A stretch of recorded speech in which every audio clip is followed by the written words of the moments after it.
continuer notre méditation. Donc on a vu ce matin comment, au fond, d'une certaine manière, le Père se cache. Donc le Christ a expérimenté toute la distance, nous dit le cardinal von Balthasar, qui sépare l'homme de Dieu. C'est très, très puissant et très, très beau, intérieurement, spirituellement. Il a éprouvé cette distance d'être compté parmi les pécheurs, sans lui-même être passé à l'acte. Et donc on voit le Père justement qui voit toute l'angoisse du Fils, qui n'intervient pas dans sa passion, il se cache jusqu'au fameux cri que nous connaissons. Mon Père, pourquoi m'as-tu abandonné? Le Père veut laisser aller jusqu'à la fin de son, laisser aller le Fils jusqu'à la fin de son dessein de salut, dans un oui parfait, dans un amour parfait. Le Père enlève sa présence au Fils, pour permettre au Fils de montrer un amour parfait. Cette distance est aussi une souffrance pour le Père qui n'échappe pas à la passion. C'est aussi la passion du Père. Donc c'est intéressant de voir que c'est ce qu'on appelle aussi la nuit de l'esprit, c'est ce qu'on appelle la distance qui peut parfois nous séparer du Seigneur, etc., d'expérimenter, mais jamais à la dimension du Christ, mais d'expérimenter nous aussi, modestement, une certaine nuit intérieure, une certaine distance. Le Fils vit une nuit permise par le Père. Le péché, c'est le cardinal qui a cette expression très forte qui dit le péché du monde doit être plongé dans les ténèbres de Dieu pour être racheté. Le péché du monde doit être plongé dans les ténèbres de Dieu pour être racheté. Il est plongé dans cet éloignement spirituel jusqu'au bout de l'amour qui accepte de ne pas comprendre. Parce que dès qu'on comprend, c'est pas que le Christ s'est vu comme, disons, dans sa passion, il y a une forme de solitude. Une solitude, donc c'est pas comme celui qui va s'offrir, je sais pas, pour sauver la vie de quelqu'un, et donc du coup il voit bien que c'est pour cette personne, etc., etc. Il y a juste l'accomplissement de la volonté du Père, que cette coupe passe loin de moi, mais que ta volonté soit faite.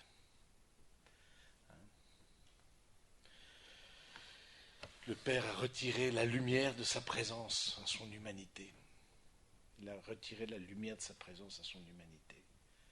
C'est pas rien. C'est quand on a vécu avec une lumière, une présence de Jésus nous-mêmes, plus modestement encore une fois, toute une vie, et qu'aujourd'hui on se sent loin du Seigneur, mais loin, parfois même dans le doute, dans la tempête intérieure,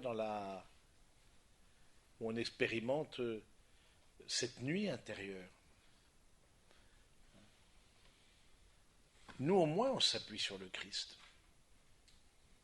Mais le Christ, j'allais dire, il ne pouvait s'appuyer sur personne, forcément, si c'est lui qui a commencé le chemin. Si c'est lui le chemin. Donc, je trouve que c'est très beau de voir, justement, que le Seigneur voilà, nous donne aussi, nous soutient, nous qui sommes de nature humaine et personne humaine, c'est ce qu'on a vu ce matin. Le Christ est personne divine, de nature humaine, et donc nous rejoint tous ceux qui sont de nature humaine. Le Père a besoin de tout donner au Fils pour souffrir ces ténèbres et ne pas interrompre la passion du Fils. L'heure de la croix est quelque part plus l'heure du Père que du Fils. Voilà, donc cette méditation sur la Trinité, je pense que c'est quelque chose qui est intéressant, et on voit comment il y a une tension qui se crée. Quand vous relisez la Passion des Écritures, etc., plus il avance vers Jérusalem, plus il renonce à une obéissance qui sait. Plus il renonce à une obéissance qui sait. Il veut être totalement disponible au Père. Et ça, c'est vraiment l'attitude du Christ sur la croix. C'est d'une totale, parfois même de refuser de comprendre. Et dans nos vies, il en va parfois il en va ainsi. On voudrait que telle chose s'accomplisse, on voudrait que tel aspect de notre vie change, on voudrait pouvoir avancer, construire quelque chose, on voudrait, et puis rien n'advient. On voudrait se réconcilier parfois dans les familles, etc. Puis rien n'advient, il n'y a rien qui passe. donc il y a une forme d'incompréhension, mais est-ce que je suis capable de dire oui à justement cette incompréhension? Est-ce que je suis capable de dire oui à cette situation? Que peut-être dans 10 ans, ce sera exactement la même chose. Est-ce que je suis capable de ça? D'un vrai lâcher-prise intérieur, en nous appuyant, nous, sur le Seigneur. Mais est-ce que je suis capable de cette... Est-ce que je peux demander, est-ce que j'en ai le désir? Est-ce que je vois le bien fondé de ça? Est-ce que je vois le bien fondé de ce lâcher-prise intérieur, de vraiment de se remettre dans une totale disponibilité, dans une obéissance qui ne sait pas de quoi sera fait mon avenir?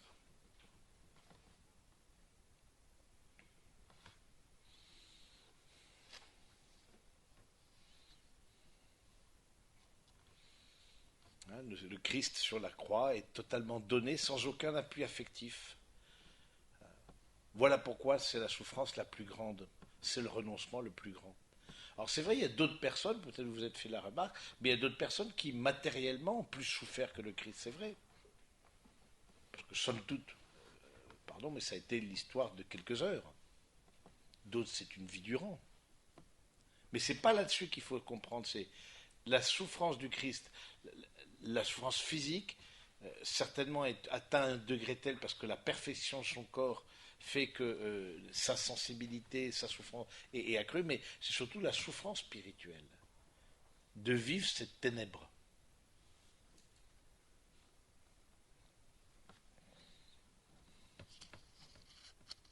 C'est l'obéissance crue quand on ne voit plus le chemin et l'amour du Père. Il ne souffre pas en pensant qu'il va sauver, il ne voit pas les fruits, ni même si c'est le chemin correct. Il est plongé dans l'anéantissement, abandonné par le Père, reste sur la croix l'homme nu et abandonné.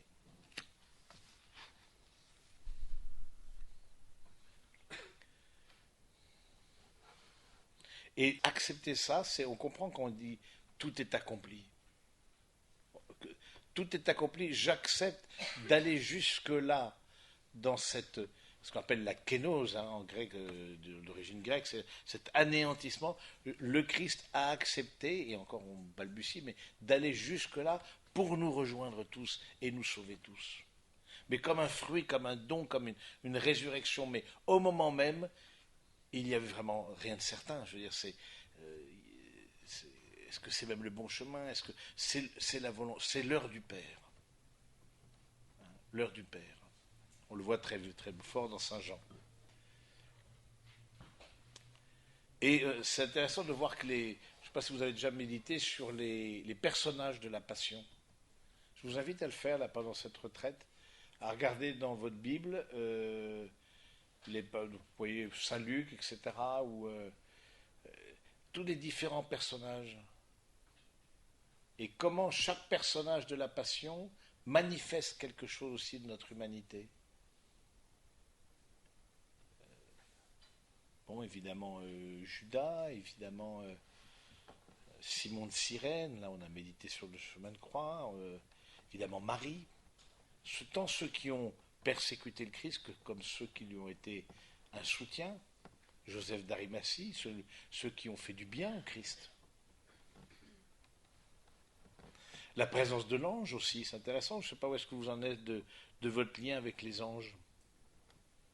Hein, vous n'êtes peut-être pas comme le Père Lamy qui voyait ces anges comme vous me voyez, mais en tout cas, l'ange, il nous soutient, il est là, nous, comme humains, pour nous soutenir aussi dans le combat spirituel.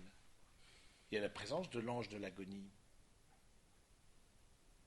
Je vous renvoie aux Écritures pour que vous puissiez travailler là-dessus, un peu relire, mais évidemment, qui est assez étonnant, la figure de Barabbas. C'est une figure étonnante de Barabbas.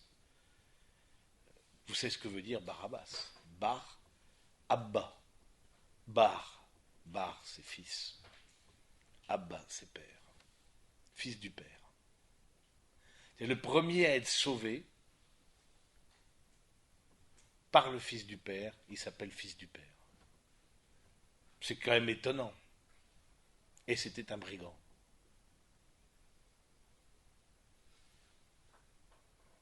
C'est le premier des sauvés.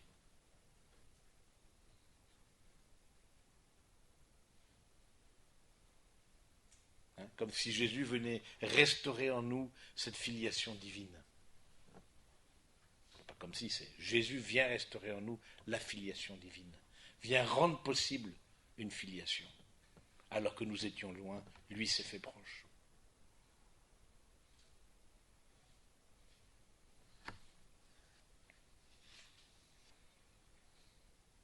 Et on voit que tous ces personnages de la Passion, ils ne comprennent pas la portée de leur acte.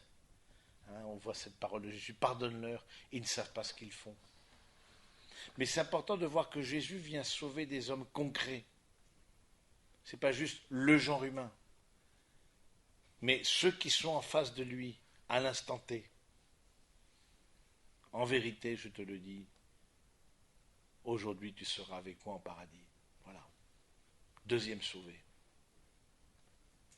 Pour le coup, sauvé de chez sauvé, parce qu'il sera en paradis. Il n'est pas simplement libéré comme Barabbas, dont on ne connaît pas le sort éternel. En tout cas, rien. Il n'y a pas eu de cause introduite pour la canonisation de Barabbas, en tout cas, il ne semble pas. Mais c'est intéressant que ce qu'on appelle Saint Dismas, on l'appelle souvent, la tradition l'appelle Saint Dismas, le bon larron, lui n'a pas été canonisé. Alors que c'est Jésus, quelque part, qui, on le sait de façon certaine, parce que Jésus l'a dit, Jésus qui l'a accepté dans son royaume. Donc je trouve ça très beau de travailler là-dessus, sur la passion, sur les différents personnages, en quoi le centurion, tu vois, le païen, c'est ce païen-là qui arrive et qui... vraiment, cet homme était le Fils de Dieu. C'est cette révélation qu'il a eue. Vraiment, cet homme était le Fils de Dieu. Hein, du cœur ouvert du Christ, voilà. Il a la foi. Beaucoup de choses permettent de connaître le Christ, mais très certainement de méditer sur sa passion, c'est le moyen le plus puissant. C'est le moyen le plus puissant. Et d'expérimenter aussi parfois cette distance de Dieu, ce vide intérieur,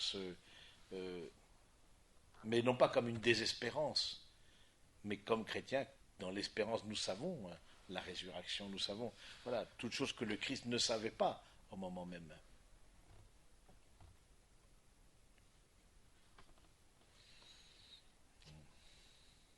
Alors l'Esprit Saint dans la croix, l'Esprit Saint sur la croix, c'est intéressant de voir que le Saint-Esprit,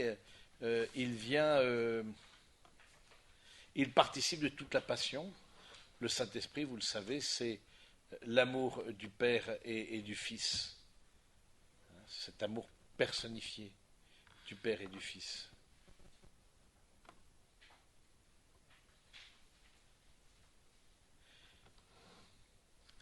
Il permet de vivre au Fils sa mission.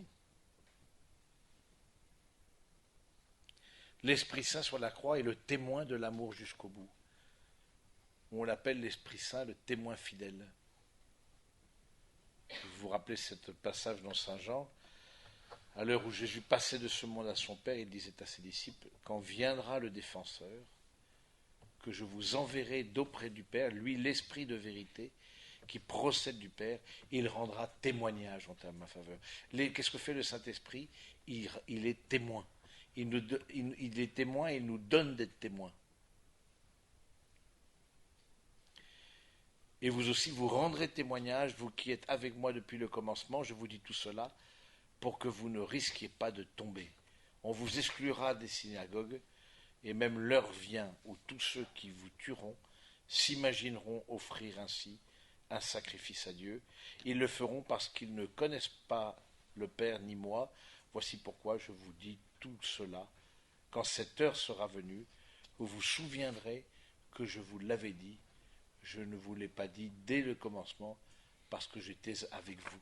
La présence du Saint-Esprit nous est donnée quand le Christ meurt. Quelque part comme une condition de la venue du Saint-Esprit, c'est la passion.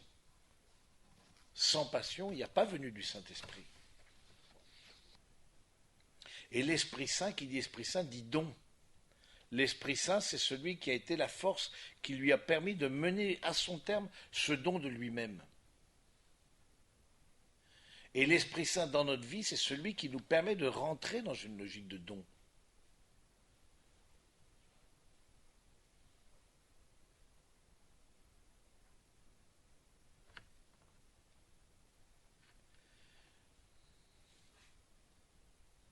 Et on le voit bien au calvaire, hein, l'Esprit a, une fois Jésus mort, qu'arrive-t-il? L'Esprit Saint jaillit de son côté transpercé.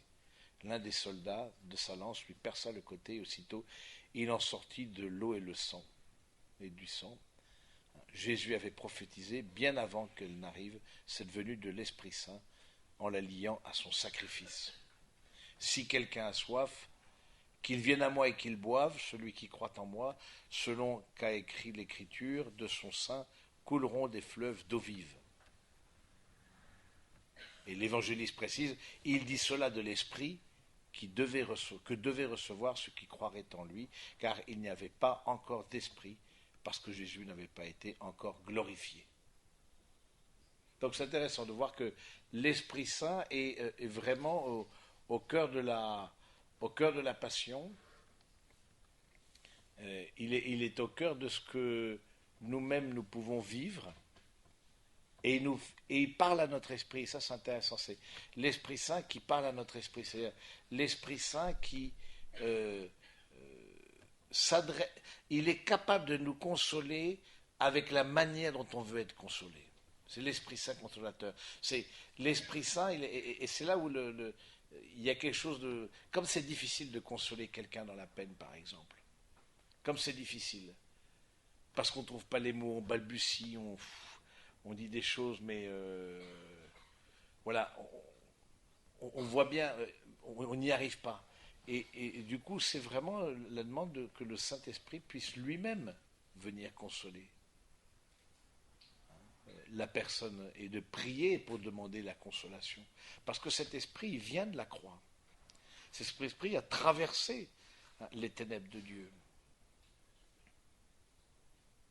Il a traversé, il a été aux côtés du Christ dans cet éloignement. Il est l'amour par personnifié. Donc je trouve ça intéressant de nous-mêmes que l'on puisse vraiment, il n'y a que le Saint-Esprit qui puisse être profondément respectueux de notre liberté. C'est celui qui nous est donné. Comment nous connaissons le Christ si ce n'est par son Saint-Esprit? C'est celui qui nous fera souvenir, vous vous rappelez, je vous ferai souvenir toutes choses, etc. Il vous rappellera. Hein, l'Esprit Saint, c'est le rôle de la mémoire. Il vous rappellera les paroles que je vous ai dites. Si nous sommes ici, c'est par la force du Saint-Esprit. Par la force d'Internet un peu aussi, puisque vous êtes inscrit sur le site, mais c'est d'abord par la force du Saint-Esprit. Et je trouve que c'est beau de voir que, justement, de voir que l'action du Saint-Esprit, il creuse en nous une capacité. C'est ça le Saint-Esprit. Il creuse en nous une capacité d'accueil de Dieu, d'accueil de la volonté de Dieu, d'accueil de la volonté de Dieu. Voilà, les circonstances et les nécessités, c'est le philosophe Pascal qui dit ça, les circonstances et les nécessités, voilà nos maîtres spirituels. Je suis dans telle circonstance, je suis dans telle nécessité. Il y a des choses que je n'ai pas choisies, il y a des choses qui s'imposent à moi. Il y a des choses que je voudrais voir advenir qui n'adviennent pas.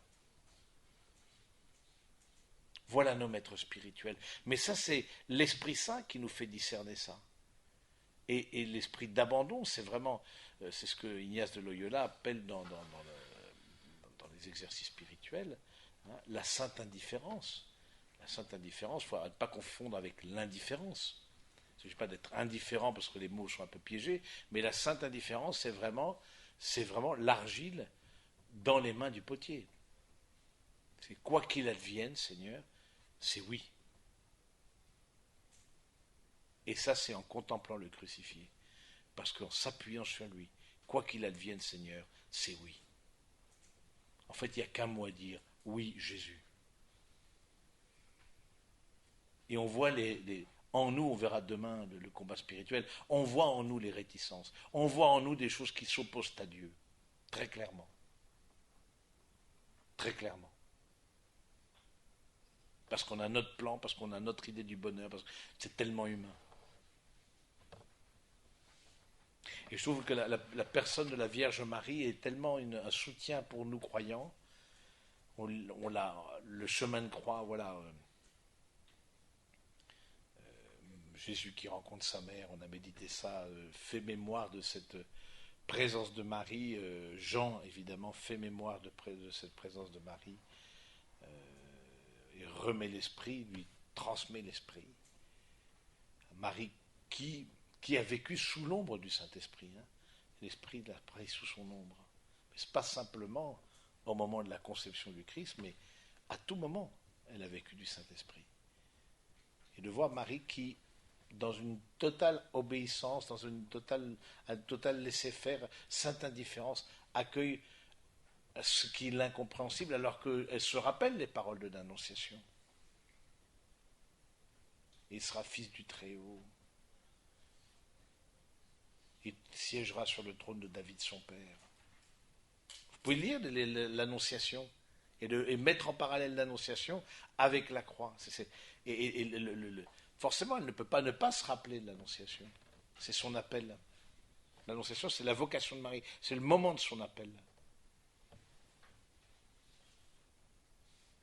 Et donc voilà, de créer l'Esprit Saint, il crée cette capacité hein, d'amour, de dire au fond d'un lâcher prise.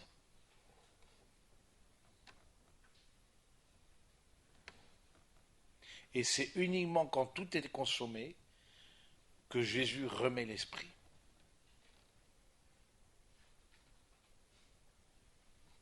Et remettre l'esprit en grec, donc là, dans la partie, dans la traduction grecque, c'est plutôt il transmit l'esprit.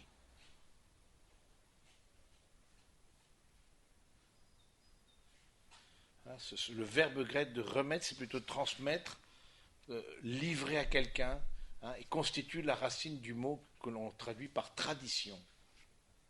Donc, traduction, t'adhérer, c'est transmettre.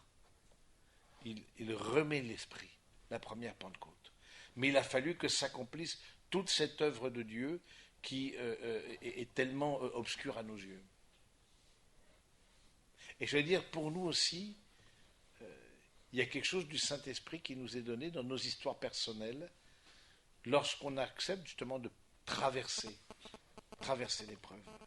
L'épreuve, elle manifeste à l'extérieur ce que nous portons à l'intérieur.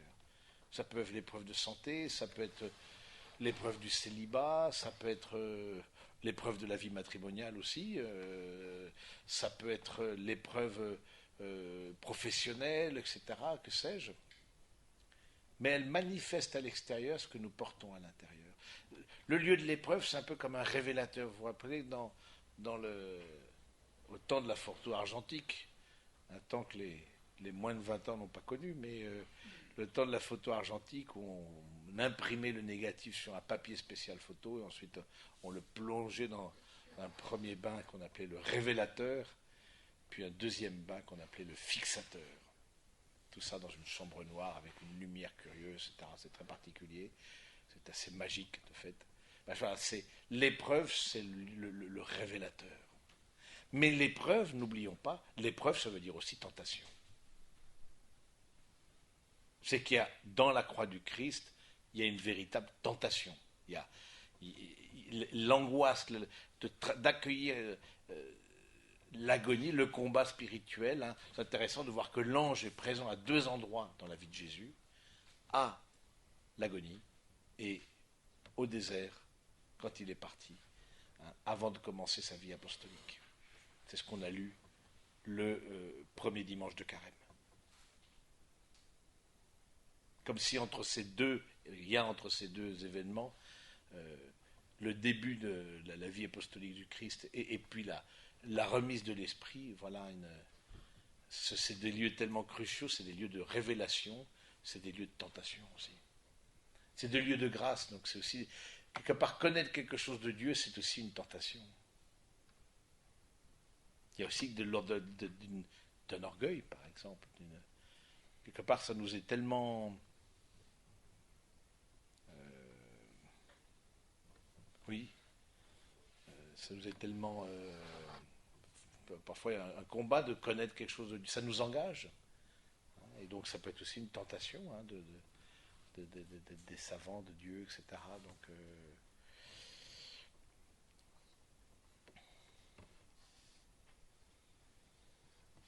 j'aime bien cette phrase de la lettre aux Hébreux. Hébreux 9, 14, hein, l'esprit, par l'Esprit éternel, le Christ s'est offert lui-même sans tâche à Dieu. Voilà, par l'Esprit éternel. C'est l'Esprit qui fait que le Christ rentre dans une attitude d'offrande. Et donc, voilà, c'est de même l'Esprit qui nous fera travailler, traverser l'épreuve, qui nous fera euh, être disciples de Jésus.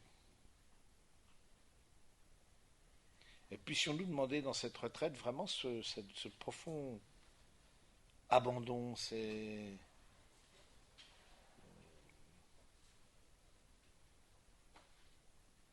juste comme le Christ, justement. Nous qui sommes disciples de Jésus, nous nous appuyons sur lui. Qu'est-ce que le Seigneur veut pour nous? Que ta volonté soit faite. J'aime bien cette parole, cette prière redoutable du Père de Foucault, hein, vous connaissez, hein, dont il a été fait un chant, mon Père, je m'abandonne à toi. Voilà, vous pourriez la redire pendant la retraite. Et c'est une prière redoutable, c'est pas fais de moi ce que tu voudras. Est-ce que c'est si sûr que ça que nous acceptons que le Christ fasse de nous ce qu'il souhaite? Est-ce que c'est vraiment si sûr que ça? Et de repérer, il vous est proposé là dans la soirée, après les vêpres, déjà de pouvoir vous confesser, etc. C'est important de confesser. Se confesser n'est pas chose facile, hein, mais de confesser, ça juste un petit conseil, confesser des actes libres. C'est des actes où vous aviez prise, des actes où vous auriez pu aller dans un autre sens, dans le sens du Seigneur, de l'Évangile, mais vous avez préféré aller dans un autre sens. Mais vous avez eu conscience qu'il y a un vrai choix qui vous a été offert. Un peu comme je veux dire, la personne addicte, l'alcoolique, qui face au sortir de son domicile, a deux routes. L'une qui passe devant le bistrot et l'autre où il n'y a pas de bistrot. Voilà. Et là, quelque part, c'est pas quand il est devant la bouteille qu'il faut dire voilà, j'ai trop bu. Oui, mais est-ce que c'est vraiment ça qu'il faut confesser? Ou est-ce que j'avais la possibilité de choisir et j'ai choisi l'inverse de ce qui me conduisait. Donc, de confesser des actes volontaires, ça c'est important ça. Un péché n'est péché que s'il est volontaire. Et c'est intéressant de voir que le Christ s'avance vers sa passion volontaire. Il y a une vraie décision, un vrai engagement. Ce qui est pour le salut l'est aussi pour le péché, c'est un vrai engagement. Donc du coup, c'est intéressant de vous... Ça veut dire aussi d'être connecté à son cœur, d'être connecté intérieurement, de voir, justement, d'être attentif à ce qu'on appelle les motions du Saint-Esprit. Hein, c'est les mouvements intérieurs du Saint-Esprit. Et donc de voir où on avait le choix, et finalement, voilà, on avait le choix de ne pas critiquer, puis finalement on a critiqué. Ouais, donc, mais bon, se mettre en colère, est-ce qu'il faut confesser le fait de s'être mis en colère? Si on sent que ça nous a submergés, on voit, il y a des personnes qui sont submergées par la colère. Ils ne gèrent pas, quoi. Il y a l'émotion c'est vraiment comme on dit, le lait sur le feu, quoi. Là, ça monte. Mais là, est-ce qu'il est vraiment libre? En revanche, une fois l'émotion retombée, aller voir la personne et demander pardon, là, oui, il y a une vraie liberté et une humilité, évidemment, qui se joue. Donc pensez au Christ qui s'avance vers sa passion volontaire, mais pensez aussi, nous, comme étant en chemin, pécheurs, nous avons volontairement, il y a des choses où on a volontairement pris un autre chemin, alors qu'on avait prise. Et vous savez que l'enfer, c'est vraiment ce lieu spirituel. C'est important de savoir que l'enfer n'est pas en dehors de Dieu. C'est pas il y a le paradis et l'enfer. Non, c'est soit Dieu est une totalité et nous allons vers lui, mais les bienheureux vivent l'amour de Dieu comme une joie, alors que les damnés vivent l'amour de Dieu comme une souffrance. Mais l'enfer est en Dieu, ça ne peut pas être ailleurs. Ou sinon Dieu n'est pas un tout. Mais justement, l'enfer, si Dieu est un tout, mais il n'est pas totalitaire. C'est-à-dire qu'il y a un vrai choix de la manière de vivre l'amour de Dieu. L'enfer, c'est vraiment le signe, l'expression d'un profond respect de la personne humaine, allant jusqu'à la négation de Dieu, connaissant Dieu, allant jusqu'au rejet de l'amour, connaissant l'amour.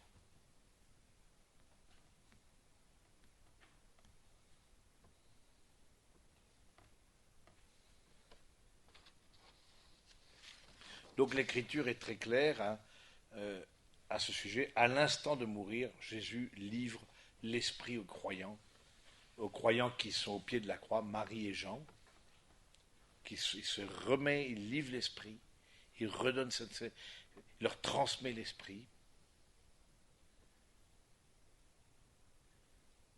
D'où l'importance pour l'évangéliste de l'épisode du flanc transpercé, du cœur transpercé.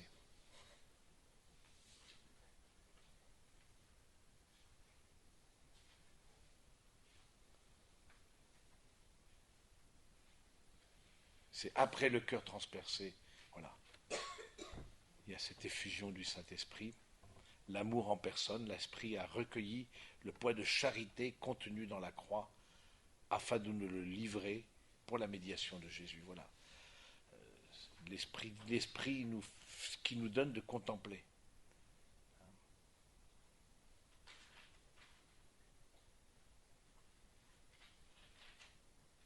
Et c'est vraiment l'Esprit qui est donné aux croyants une fois le Christ mort et qui a traversé cette distance. Voilà, je voulais juste terminer sur ces quelques mots sur la méditation à partir de la Trinité. Méditation que vous pourrez poursuivre.